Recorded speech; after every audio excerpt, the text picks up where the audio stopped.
Shelby Bonnie, and I'm the host of the Innovator Series for Technology for Obama, and I'm here with Charley Moore, who is the founder and chairman of Rocket Lawyer. So it's a pleasure to be with you. Hey, it's great to be with you, Shelby. So fun. You've had a very diverse career. You know, lawyer, have been CEO of some different companies. You've done a lot of stuff on the philanthropic side. That might be helpful, just kind of as background, to provide a little bit of, kind of background on who you are and what you've done.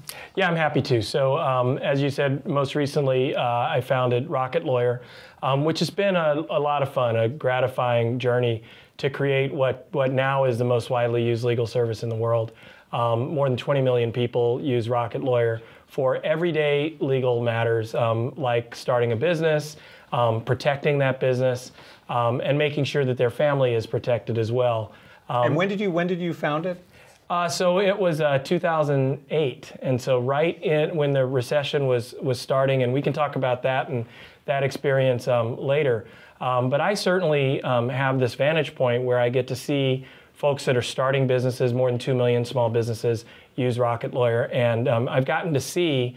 In fact, we just did a survey, and we and saw the level of optimism that there is out there among small businesses, and that's quite an accomplishment, I think. Given where we've been in the last few years. And probably what people wouldn't expect. What people wouldn't expect, probably, that's right. So give me a little history before Rocket Lawyer.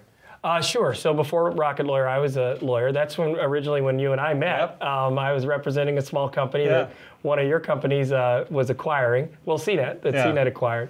And so that was my career early before Rocket Lawyer, is really as an attorney for startups. I've said this before, I represented Yahoo when they had 3 employees, and so that was fascinating to sort of watch, but also to see the companies that took off, like Yahoo did, obviously from 3 employees to thousands, and companies that didn't make it, and that's all part of our economy. It's all part of capitalism. The winners, as well as, I don't call them the losers, I call them the ones that gain experience and start to learn stuff, and having a system where they can do it again. I've had firsthand knowledge of that. So I'm curious. So you've been a lawyer and you seen all these companies, some that had done spectacularly well and some that hadn't. Yeah. What stuff did you bring then to Rocket Lawyer? I mean, what did you did you go in with a different philosophy than someone might have who hadn't had that experience?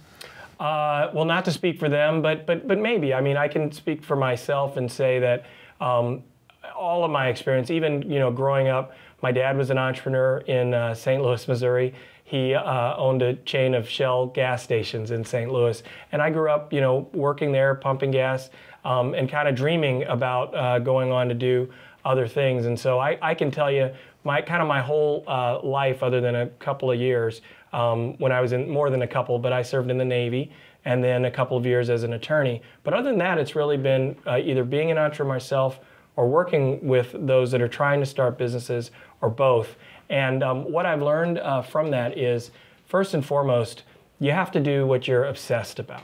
So, because there are going to be difficult times, as Dr. King said, difficult days ahead. You go into entrepreneurship or anything you really care about with the knowledge that there are going to be difficult days ahead, and it's being obsessed with it. And I think really being obsessed with other people and their well-being. If you're obsessed with other people, their well-being, and how you're going to improve it based on what you're bringing to the market, you're probably going to do okay, and you're going to feel good about it either way. Yeah, well, that's really good advice. And we're going to talk a little bit more about innovation in a second, but it's been great talking to you, so thank you, Charley. Thank you.